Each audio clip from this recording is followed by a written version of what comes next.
मैं बनना चाहूँ जैसा पर शायद सपनों में, मैं उड़ना चाहूँ जैसा पर शायद सपनों में।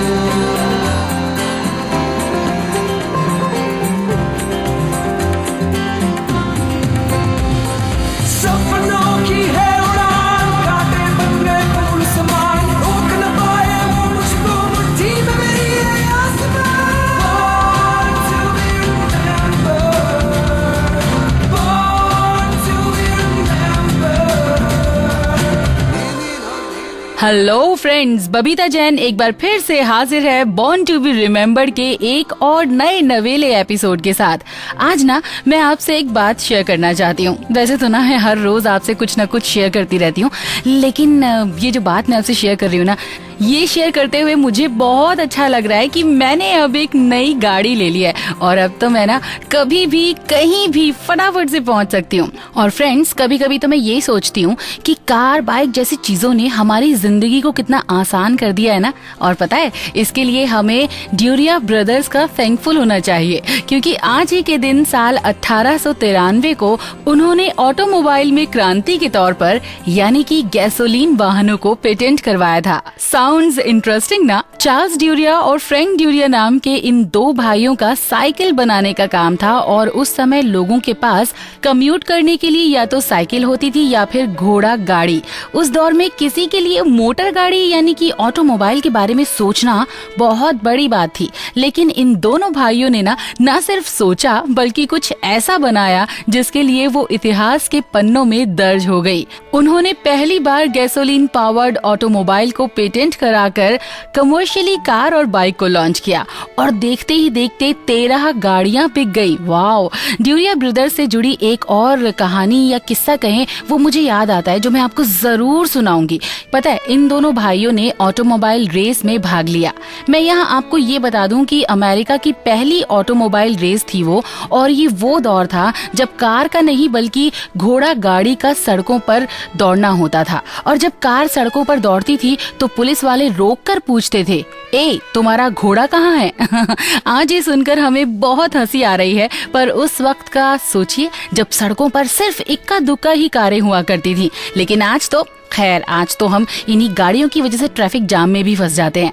फिलहाल सड़कों पर इंसान कम और कार ज्यादा दिखती हैं।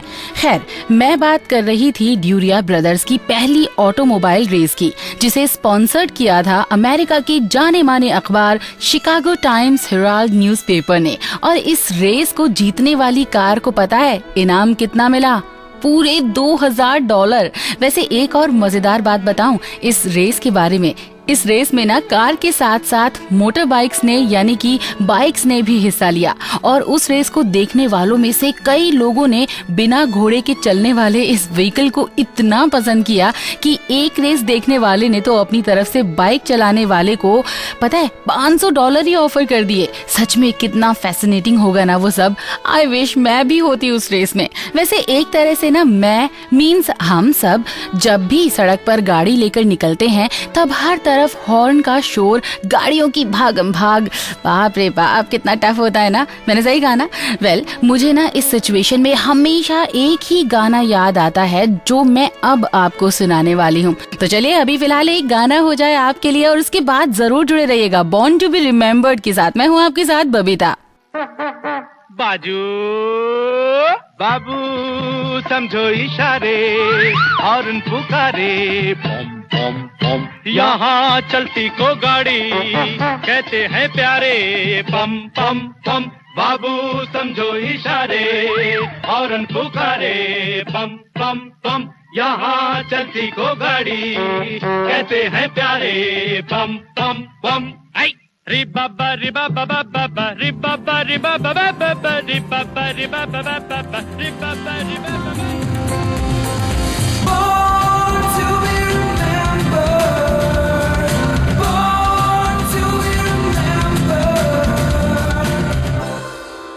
आप लोग सुन रहे हैं बॉर्न टू बी रिमेम्बर्ड और मैं हूँ बबीता। अभी हमने थोड़ी देर पहले गाड़ियों की बात की थी और अब हम आपको बताएंगे एक ऐसे शख्स के बारे में जिसने अपनी कलम से वो शब्द पिरोए जिसने आजादी के मतवालों में नया जोश भर दिया। उनकी कविताओं ने ऐसी चिंगारी दिखाई कि पूरा का पूरा अंग्रेजी शासन स्वाहा हो गया। इस महान शख्स ने न सिर्फ शब्दों से बल्कि अपनी हिम्मत और दिलेरी से भी कई ऐसी घटनाओं को अंजाम दिया जो आज भी हमारी आजादी की लड़ाई के अहम हिस्सों में से एक हैं। हम बात कर रहे हैं सरफरोशी की तमन्ना रखने वाले राम प्रसाद बिस्मिल की। सरफरोशी की तमन्ना अब हमारे दिल में है, देखना है जोर कितना बाजुए कातिल में है। करता नहीं क्यों दूसरा कुछ बातचीत, देखता हूं मैं जिसे वो चुप तेरी महफिल में। ऐ शहीदे मुल्क मिल्लत मैं तेरे ऊपर निसार, अब तेरी हिम्मत का चर्चा गैर की महफिल में है। वक्त आने दे बता देंगे तुझे ऐ आसमां, हम अभी से क्या बताएं क्या हमारे दिल में है। खींच कर लाई है सबको कत्ल होने की उम्मीद, आशिकों का आज जमघट जाए कातिल में है। देखना है जोर कितना बाजुए कातिल में है। सरफरोशी की तमन्ना अब हमारे दिल में है, देखना है जोर कितना बाजुए कातिल में। क्रांतिकारी शायर राम प्रसाद बिस्मिल का जन्म आज ही के दिन यानी कि सन 1897 को उत्तर प्रदेश के छोटे से शहर शाहजहांपुर में हुआ। बचपन से ही वो बहुत शरारती थे और राम प्रसाद बिस्मिल अपने माता पिता की दूसरी संतान थे। उनके पैदा होने के पहले ही उनके एक भाई की मौत हो गई थी, इसलिए उनकी परवरिश बहुत ही लाड प्यार से हुई। लेकिन इस सब के बावजूद उनकी पढ़ाई को लेकर उनके पिता काफी सख्त थे। आपको हम यहाँ पर ये भी बता दें कि उनको हमेशा बुरी नजर से बचाने के लिए उनकी माँ हमेशा उन्हें ताबीज पहना कर रखती थी कि उनके बेटे को किसी की नजर न लगे। वैसे राम प्रसाद बिस्मिल के बचपन की जब हम बात कर ही रहे हैं तो मैं आपको उनके बचपन के दो बड़े ही दिलचस्प किस्से सुनाती हूँ। तो पहला किस्सा तो ये है कि एक बार जब वो बहुत छोटे से थे तो नन्हे से राम प्रसाद बिस्मिल की तबीयत काफी खराब हो गई। तो उनके घर वालों को किसी ने बोला कि एक सफेद खरगोश को उनके चारों तरफ से घुमा दो, अगर वो खरगोश मर गया तो आपका बेटा ठीक हो जाएगा और अगर वो जिंदा रहा तो आपके बेटे की तबीयत ठीक होना मुश्किल है। पर यहाँ पर ये हुआ कि राम प्रसाद बिस्मिल ना वापस तंदुरुस्त हो गए, एकदम सही हो गए। तो ये आपने देखा कि उनके माता पिता उनसे कितना प्यार करते थे। लेकिन अब मैं आपको किस्सा सुनाने जा रही हूँ वो दूसरे वाला। वो घटना आपको ये बताएगी कि उनके पिता उनकी पढ़ाई को लेकर काफी सख्त थे और ऐसी ही एक घटना के बारे में राम प्रसाद जी ने अपनी आत्मकथा में भी लिखा है। बाल्यकाल से पिताजी मेरी शिक्षा का अधिक ध्यान रखते थे और जरा सी भूल करने पर बहुत पीटते थे। मुझे अब भी भली भांति स्मरण है कि जब मैं नागरी के अक्षर लिखना सीख रहा था तो मुझे ऊ लिखना ना आया। मैंने बहुत प्रयत्न किया, पर जब पिताजी कचहरी चले गए तो मैं भी खेलने चला गया। पिताजी ने कचहरी से आकर मुझसे ऊ लिखवाया, मैं लिख ना सका। उन्हें मालूम हो गया कि मैं खेलने चला गया था। तब उन्होंने मुझे मारने के लिए बहुत दौड़ाया। मैं भागकर दादाजी के पास चला गया और तब बचा। तो दोस्तों, ये तो थी बात नटखट राम प्रसाद बिस्मिल की। अब आपको मिलवाते हैं क्रांतिकारी राम प्रसाद बिस्मिल से। दोस्तों, क्रांति का बीज राम प्रसाद जी के अंदर तब बोया गया जब वो 9वीं कक्षा के छात्र थे और पहली बार आर्य समाज के संपर्क में आए। आर्य समाज से जुड़ाव ने युवा राम प्रसाद बिस्मिल की जीवन की दशा और दिशा दोनों ही बदल दी। अब उनका मकसद अपने लिए नहीं बल्कि देश के लिए जीना था। हर हाल में देश को फिरंगियों से मुक्त कराना था। देखते ही देखते वो आर्य समाज की युवा ब्रिगेड, जिसे कुमार सभा कहा जाता था, उसके अच्छे कार्यकर्ताओं और वक्ताओं में उनका नाम गिना जाने लगा। दोस्तों, ये वो दौर था जब राम प्रसाद बिस्मिल एक स्वतंत्रता सेनानी और एक कवि के रूप में तैयार हो रहे थे। दिल फिदा करते हैं कुर्बान, जिगर करते हैं, पास जो कुछ है वो माता की नजर करते हैं। खाना वीरान कहाँ देखिए घर करते हैं, खुश रहो अहले वतन, हम तो सफर करते हैं, जाके आबाद करेंगे, जाके आबाद करेंगे। दोस्तों, कुमार सभा से ही राम प्रसाद बिस्मिल ने पहली बार हथियार चलाना सीखा, लेकिन अभी भी कुछ था जो इस युवा देश प्रेमी को कमी का एहसास दिलाता था। और दोस्तों, ये कमी पूरी तब हुई जब वो क्रांतिकारियों के संपर्क में आए। यहाँ मैं आपको एक और बात बताती चलूं कि एक बार क्रांतिकारियों को कुछ पैसों की जरूरत थी और पैसों का कोई भी इंतजाम नहीं हो रहा था। ऐसे में राम प्रसाद बिस्मिल ने अपनी कलम का सहारा लिया और अपनी माँ से कुछ पैसे उधार लेकर एक किताब को प्रकाशित कराया। इस किताब का शीर्षक था अमेरिका को आजादी कैसे मिली। पब्लिश होते ही इस किताब की इतनी बिक्री हुई कि माँ का उधार भी चुक गया और क्रांतिकारियों की मदद भी हो गई। अब तक राम प्रसाद बिस्मिल न सिर्फ पूरी तरह से आजादी की लड़ाई में कूद चुके थे, बल्कि देश के बड़े क्रांतिकारियों के बीच अपनी जगह भी बना चुके थे। तभी तो उन्हें काकोरी कांड को अंजाम देने की जिम्मेदारी सौंपी गई। अंग्रेज अफसर करीब 20-25, इसे को रोकना होगा। काकोरी आ गया, अशफाक को रोको, चलो जल्दी। रुकिए, चलो पीछे नहीं हट सकते। दोस्तों, काकोरी कांड की अगर हम बात करें तो 9 अगस्त 1925 को राम प्रसाद बिस्मिल के नेतृत्व में 10 क्रांतिकारियों ने लखनऊ के नजदीक काकोरी नाम के छोटे से गांव को इतिहास के पन्नों में दर्ज कर दिया। दोस्तों, इन युवा क्रांतिकारियों के दल ने सहारनपुर से लखनऊ जा रही अंग्रेजों की एक ट्रेन को लूट लिया। इस काकोरी कांड में राम प्रसाद बिस्मिल के साथ अशफाकुल्लाह खान, चंद्रशेखर आजाद जैसे बड़े क्रांतिकारी भी शामिल थे। काकोरी कांड जैसी घटनाओं को अंजाम देने के साथ राम प्रसाद ने अपनी कलम की ताकत का आजादी की लड़ाई में काफी इस्तेमाल किया और उनकी किताब और लेख इनका अहम उदाहरण है। खून से खेलेंगे होली, कर वतन मुश्किल में है,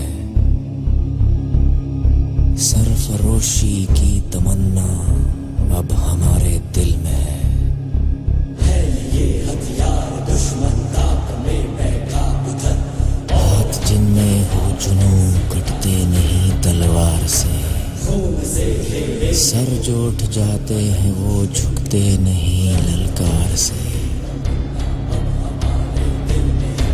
हाथ जिनमें हो जुनून कटते नहीं तलवार से, सर के उठ जाते हैं वो झुकते नहीं ललकार से, और भड़केगा जो शोला सा हमारे दिल में है, सरफरोशी की तमन्ना अब हमारे दिल में है। दोस्तों, भारत माता को आजादी दिलाने वाले इस सपूत की इस लड़ाई में उनकी मां का बहुत ही अहम स्थान रहा। कहा जाता है कि जिस दिन राम प्रसाद बिस्मिल को फांसी दी जाने वाली थी, उसके एक दिन पहले उनकी मां उनसे मिलने आई और उन्हें देखकर राम प्रसाद की आंखों में आंसू आ गए और इस पर उनकी मां ने कहा, मैं तो समझती थी कि मेरा बेटा बहादुर है, जिसके नाम से अंग्रेज सरकार भी कांपती है। मुझे नहीं पता था कि वो मौत से डरता है। यदि तुम्हें रोकर ही मरना था तो व्यर्थ इस काम में क्यों आए। सच में दोस्तों, ऐसी ही माओ की कोख से जन्म लेते हैं ऐसे शूरवीर। लेकिन अंग्रेजी हुकूमत को ना माँ दिखी और ना ही माँ की ममता, और उन्होंने देश के इस लाडले को 19 दिसंबर 1927 को फांसी के तख्ते पर लटकाने का फैसला सुना दिया। कहा जाता है कि फांसी के लिए जब राम प्रसाद बिस्मिल को ले जाया जा रहा था, तब उनके अंदर के शायर ने अपने जज्बात कुछ इस तरह से बयां किए थे। मालिक तेरी रजा रहे और तू ही तू रहे, बाकी ना मैं रहूं न मेरी आरज़ू रहे, जब तक कि तन में जान रगों में लहू रहे, तेरा ही जिक्र या तेरी ही जुस्तजू रहे। और जब आजादी के इस मतवाले को फांसी के तख्ते पर लटकाने से पहले उनकी आखिरी ख्वाहिश पूछी गई, तो उन्होंने कहा, I wish the downfall of British Empire. इन्हीं आखिरी शब्दों के साथ आजादी की लड़ाई के एक अध्याय का अंत हो गया। लेकिन उनके बलिदान और देशभक्ति को कभी नहीं भुलाया जा सकता।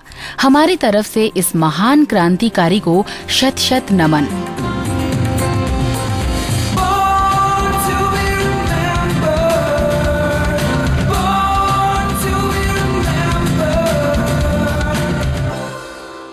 दोस्तों एक बार फिर से स्वागत है आपका बॉर्न टू बी रिमेम्बर्ड में, और इतनी बढ़िया बढ़िया जानकारियां आपको यहीं पर मिल सकती हैं सिर्फ। वैसे एक बात बताऊं मैं आपको, आप लोगों का रिस्पांस हमें बहुत अच्छा लग रहा है और बहुत अच्छा रिस्पांस हमको मिल रहा है। खैर हम आगे बढ़ाते हैं अपने इस प्रोग्राम को, और अभी थोड़ी देर पहले हम एक आजादी के मतवाले राम प्रसाद बिस्मिल की बात कर रहे थे, और अब बात करेंगे एक पोएट की। वैसे कहा जाता है कि कविताएं जो होती है ना, वो इंसान के दिल का आईना होती हैं, और ऐसे ही एक शख्सियत आज हमारे साथ हैं। इनका नाम हम बताएं उससे पहले हम आपको बता दें कि हम बात ऐसे रशियन पोएट के बारे में करेंगे अब, जिनको अपनी लिखावट की वजह से हर तरह का संघर्ष करना पड़ा, और उनका जन्म आज ही के दिन यानी कि 1889 में हुआ था। मैं जिक्र कर रही हूँ एना अखमाटोवा के बारे में। साथियों, इतिहास गवाह है कि कलम की ताकत तलवार की ताकत से कहीं बड़ी होती है, और शायद यही वजह थी एना की कविताओं और रचनाओं को 20वीं सदी के शुरुआती दौर में पूरी तरह से प्रतिबंधित कर दिया गया। एना की लेखन शैली अपनी समकालीन लेखकों से काफी अलग थी, और दोस्तों उनकी लिखावट में क्लैरिटी और सच्चाई थी, और शायद इसीलिए उनके पति के एग्जीक्यूशन के बाद 30 साल तक उन्हें सरकारी निगरानी में रखा गया था। दोस्तों उस वक्त उनकी हालत इतनी खराब हो गई थी कि जीने के लिए उन्हें अपने दोस्तों पर आश्रित रहना पड़ता था। हालांकि एना ने काफी छोटी उम्र में लिखना शुरू कर दिया था। उनकी शुरू की रचनाओं और बाद की लेखनी में फर्क साफ देखा जा सकता है। How helplessly chilled was my chest, yet my footsteps were nimble and light. The glove that belonged on my left hand I unconsciously put on my right. It seemed that the stairs were endless, but I knew there were only 3. Autumn whispering through the maples pleaded, "Die here with me." I was blindly deceived by my dreary, dismal, changeable fate. And I too, I responded, "My darling, my dear one, and I'll also die here with you." This is the song of the final meeting. I looked up at your house, all dark inside. Just the bedroom candles burned with a fleeting, indifferent and yellowish light. वैसे मैं आपको एक दिलचस्प बात बताऊं, जब एना पर कुछ भी लिखने पर रोक लगा दी गई थी ना, तो उस समय जानते हैं उनकी पोएम्स लोगों तक कैसे पहुंचती थी। भाई उस वक्त तो ना इंटरनेट था ना मैसेजेस, है ना। तो जब भी उन्हें किसी विजिटर से मिलने की अनुमति मिलती तो वो चुपचाप एक छोटे से पेपर पर कविताओं की पंक्तियां लिख देती थी, जिसे उनके मित्र याद कर लेते थे, और उसके बाद वो उस कागज के टुकड़े को जला देते थे। तो फ्रेंड्स, इस नायाब तरीके से उनकी लेखनी उन 4 दीवारों से बाहर निकल जाती, बावजूद इसके कि वहाँ हजारों पहरे थे। लिसनर्स, सच ही कहा है किसी ने कि विचारों को कभी भी कैद नहीं किया जा सकता। आज एना जैसी साहसी पोएट को हम अपने इस प्रोग्राम के जरिए सलाम करते हैं।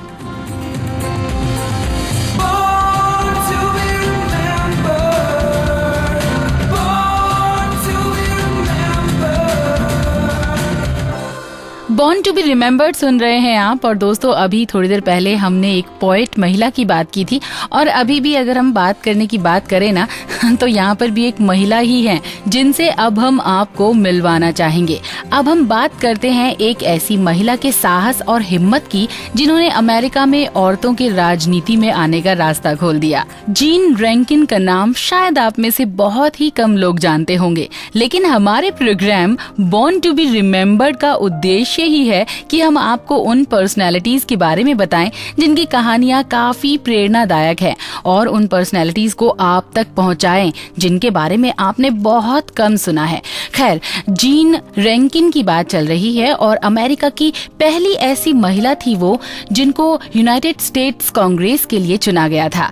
सन 1916 में वो मोंटाना से पहली बार चुनी गई, और उसके बाद 1940 में फिर एक बार वो यूनाइटेड स्टेट्स कांग्रेस के लिए चुनी गई। जब पहली बार 1916 में वो यूएस हाउस ऑफ रिप्रेजेंटेटिव्स में शामिल की गई, तभी उन्होंने कहा था, I may be the first women member of Congress but I won't be the last. 11 जून 1880 को पैदा हुई जीन उन कुछ महिलाओं में से एक थी जिन्होंने अमेरिका में औरतों के हालात सुधारने की पहल की थी। दोस्तों, यहाँ जीन रैंकिन के बारे में जो बातें अहम हैं वो ये कि उनके भाई ने 1916 के कांग्रेशनल इलेक्शन में उनकी मदद की। और जब वो जीतकर यूएस हाउस ऑफ रिप्रेजेंटेटिव्स में पहुंची तो वो पहली औरत थी जो कांग्रेस के टिकट पर चुनी गई थी। 65वें महिला कांग्रेस अधिवेशन में जीन ने कहा, if I am remembered for no other act, I want to be remembered as the only woman who ever voted to give women the right to vote. ये अपने आप में उस दौर के लिए कोई छोटी बात नहीं थी फ्रेंड्स। महिलाओं के हक के लिए किसी महिला ने आवाज बुलंद की जिससे कि वो अपने लिए लीडर चुन सकें। दोस्तों, आज जीन रैंकिंग के जन्मदिन पर हम उन्हें बॉर्न टू बी रिमेम्बर्ड की पूरी टीम की तरफ से सलाम करते हैं।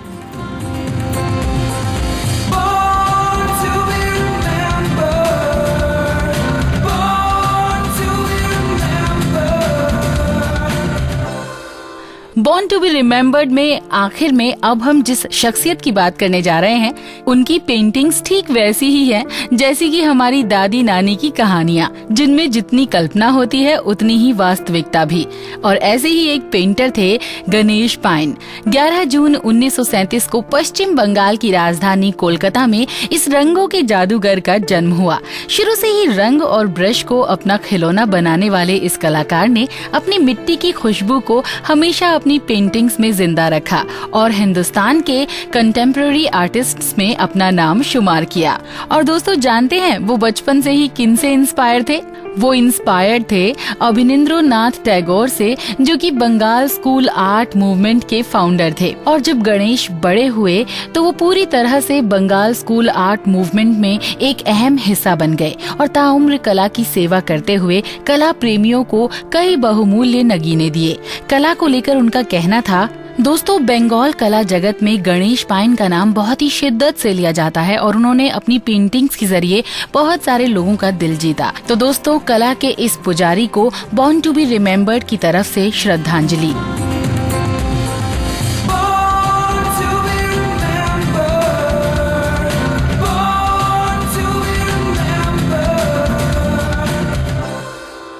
तो आज के लिए बस इतना ही। कल फिर मिलते हैं आपसे अपने program born to be remembered में।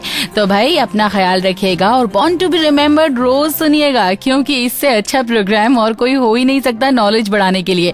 फिलहाल के लिए बबीता जैन को दीजिए इजाजत। जल्दी मिलूंगी आपसे बॉर्न टू बी रिमेम्बर्ड में। नमस्कार। मैं बनना चाहूँ जैसा पर शायद सपनों में, मैं उड़ना चाहूँ जैसा पर शायद सपनों में।